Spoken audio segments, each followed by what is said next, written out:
Something I realized many years ago when a nagging emptiness inside me caused me to start questioning. I was once willing to give my life as a member of the armed forces for this. All around me, I saw good people suffering, good people busting their asses in pursuit of the great American dream, but despite their best attempts, that same dream eluded them. I saw good people. I saw moral people. They were, and still are, credible, hardworking, honest people. If the great American dream truly still existed, then surely and truly these noble people should be far better off than they were. But they were, and still are, not better off. How could that be? How could what all my elders taught me, what my teachers suggested, what TV portrays and still portrays not only in shows, but commercials too, could people work hard, follow the rules, and still fall so far short of that dream supposedly attainable by all? I wrestled and grappled with the thoughts. I wandered around a walking wounded, half-asleep citizen for years, trying to figure it out. I thought and I thought, and niggling suspicion and splinter just beneath the surface continued eluding me. I remembered a childhood where neighbors knew one another, talked to one another, and shared with one another. I remembered a childhood where a single parent working in a middle-class family was able to support the entire family. I remembered a childhood where house and vehicle doors were left unlocked and open. Flashback to present, and I saw neighbors who didn't know one another. A time where it was almost impossible to support a family on a single income, and a society driven by fear locking everything up. I see a society where media fear-mongering and their divide and conquer mentality have us all not only disconnected from our government, but also from one another. They have us divided by political party lines, sexuality, religion, educational levels, classes, and other things, and we constantly fall for it. As a child, I saw prosperity where jobs seemed plentiful. As an adult, I see people all around me struggling to make ends meet and searching frantically for jobs at a time where the rich are at their wealthiest peaks, yet jobs are next to impossible for some to find. Fast forward to today, and they're impossible to find for many. At 18, fresh out of high school, I was willing to enlist in the military and possibly go to the Persian Gulf to die for this country and all it stood for. However, when I see what it stands for now, the rich getting our economy, the sheer evil that permeates our nation and greed, the corruption of our political officials, the social irresponsibility of mega corporation, a government's refusal to bring any to justice, and I can't help but conclude I'd not today make the same choice.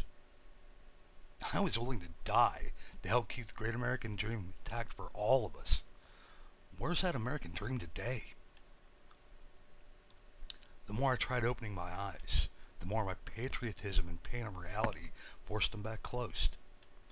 As each reality took root, forcing my eyes open like someone shoving toothpicks under my eyelids, the pain of recognition forcibly broke the toothpicks, rendering even more pain through the process. Do we have a corrupt government? Was one of my first questions. No, that couldn't be. I was a member of the military, and government is to be trusted. They'd never do anything to harm those they serve, and they're in office to serve us. After all, this is what society and our educational system conditioned us to believe. Surely, this can't be true, and I'm unpatriotic for thinking in such ways. School indoctrination and military conditioning clouded my understanding. The years drug on. I watched. I remembered. I waited. And eventually a pattern developed that forced my eyes ever so slightly open. We did indeed have a corrupt government.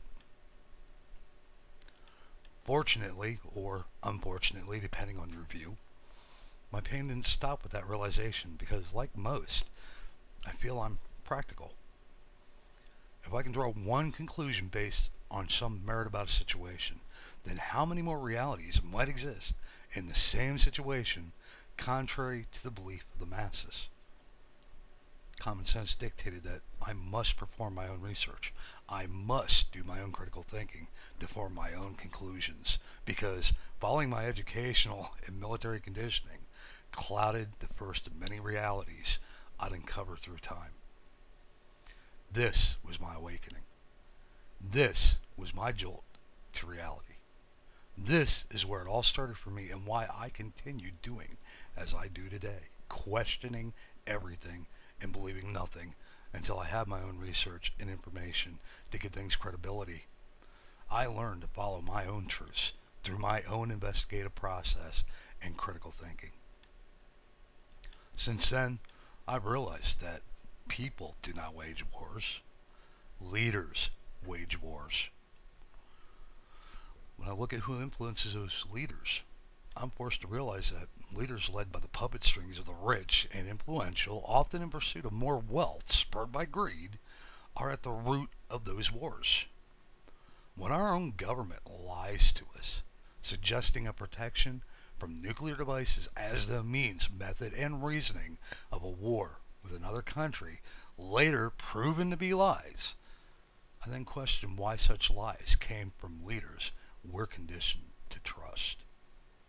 I can't help but reason and conclude either it's because of corporate greed at that country's resources, like those of oil, or is it the benefit of the military-industrial complex that fattens our wallets through the perpetuation of war? In either event, I do not subscribe to the idea that death and destruction as a means of obtaining more wealth for the greed of socially irresponsible corporations are valid reasons for war. Recently, they'd have us all believing that the upcoming suggested war with Iran is for the same nuclear prevention reasons, and I'd suggest we not fall for the same red herring again. In a country driven by such greed and corruption, is it any wonder why other countries are agitated with America? As we wage wars born of corporate greed and political corruption, killing the people of foreign nations whom have relatives grieving their loss, is it any wonder we face an era of terrorism against the United States? What would you do if foreigners came here killing your friends and family in the pursuit of an unjust war initiated to obtain even more riches for the greed-driven military-industrial complex or fat corporate officials? Would you not want payback and justice for your losses? Terrorism and much that we experience as a nation, that of negative view of other nations looking to us from outside, terroristic acts against U.S. citizens, and a general negative worldview are the direct results of such actions that we, the people, have allowed our corrupt system to perpetrate. Stop the actions and we stop the reactions. It's that simple. I suggest that the great American dream is now dead. For how long I cannot say, as I simply am unsure of its exact date of demise. However, I know it's dead, simply because experience shows me that if it was still alive, or even possible, that many more than 1% would be living that dream. My opposition would suggest that more do not obtain the dream because of laziness.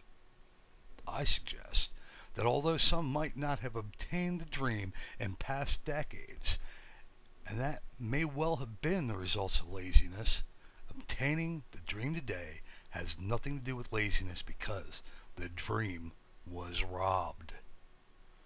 It was stepped away under our noses through subtle shifts and changes missed in our slumber induced from conditioning and decades of prosperity. A conditioning at the hands of our educational system, TV programming, and corporate-controlled news outlets is the modus operandi.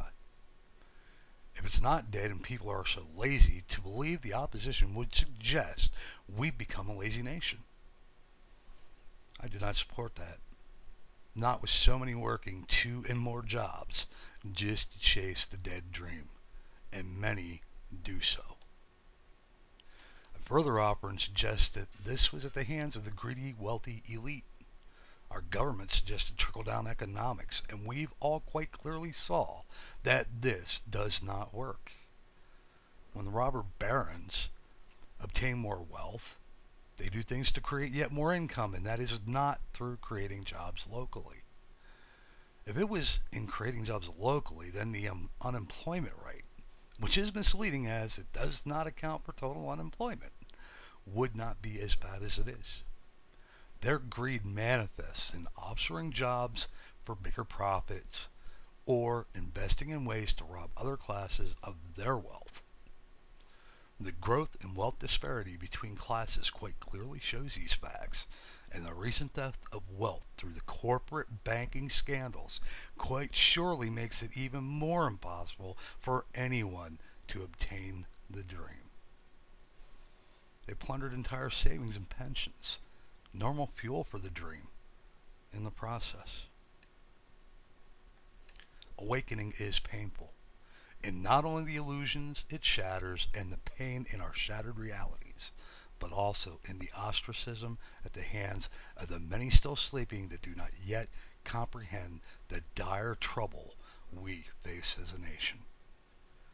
It is hard breaking the mold we're conditioned into, resulting from our growth, teachings, and culture. Awakening, by far, is not an easy process for anyone, and the consequences can be crippling as well. Society has created far too many ways to silence those believing outside the established norms, and a plethora of labels exist to character assassinate any brave enough to start such a journey of enlightenment, let alone speak of reality in an attempt to awaken others. As such, I've been accused of being unpatriotic, wearing a tinfoil hat, a crackpot, wrong in my view, a fringe nut, and a variety of other colorful expletives. Like others, I have children and family that can be judged because of my own actions. Enlightenment has many prices, and some of them sometimes feel exorbitant in cost.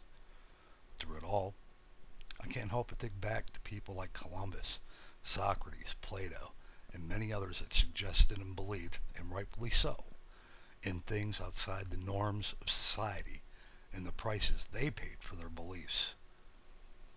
I look at my own experiences from the lashback of society, and I wonder how it might resemble the jeers directed at Columbus before he proved the masses wrong. Society and norms conditioned us to respond negatively to such labels as crackpot, conspiracy theorist, quack, fringe nut, and others. Great scholars, scientists, pioneers, and others from our history, our own heroes of history, fit the very definitions of such terminology if we apply it to the infancy of their idea, yet people in general do not seem to remember this fact. The reality. There are some that have better ability to see things more quickly than others do. Just because one can't presently see the view does not mean that said view is non-existent. Point in fact, Columbus suggested the world was not flat. Others, because of mass influence, believed the world was flat, but belief did not make it reality. Columbus proved that fact. In this, let us not forget our very own founding fathers. Surely these men suffered such labels as well, and similar dangers too. I could easily succumb to the fear of labels, or the dangers inherent in rising against a system similar to what our forefathers faced and wished abolishing as well. However, I am forced to ask myself an important question. If our forefathers fell under the weight of fear, would the birth of this nation happened? I would suggest that it would not have happened, and I suggest for each succumbing to such fear of action, prioritizing their safety or safety reputation above the good of the masses, that said birth nation will fall further into corruption and despotism than it already is. As a patriot, I cannot allow that, and I cannot entertain the worry of such fears to silence me and stifle action. I suggest the more awakened standing together in solidarity, in numbers, mitigates the price paid by all. I'd also remind you that once we've reached critical mass, things become mainstream and norm, forever avoiding any prices paid by anyone. If you are still asleep or are starting to awaken, you are not alone. We have all been one of the two. Many others have come before us, just as many others will come after us. If you are awakened, I welcome you and stand beside you for the betterment of us all. If you are still sleeping, then I encourage you to self-educate, critically think, and find your own truth, not the truth thrust upon you by the masses. Together, we will change the course once critical mass is achieved. I'm here asking you to join me as we work together to awaken more, growing our numbers to achieve the positive change we need for all, a change that can only happen once sufficient numbers join the cause. That cause is a better world for all. We do not need to agree on the method. We only need to explore many methods and act upon them together. Every problem has multiple potential solutions. Let's not succumb to paralyzation and bickering about the proper method. If a method holds promise of potential positive change, and since history shows us multi-pronged attacks increase success, then let's do it all together instead of haggling on the means. If this video resonated with you, if it makes sense to you, then please check out my other videos. Above all, make your own. Write your own stories. Share with others so they know they're not alone. We need help waking up the masses. And the only way to do that is to show them that many others share their views and beliefs, and they're not alone. Thanks.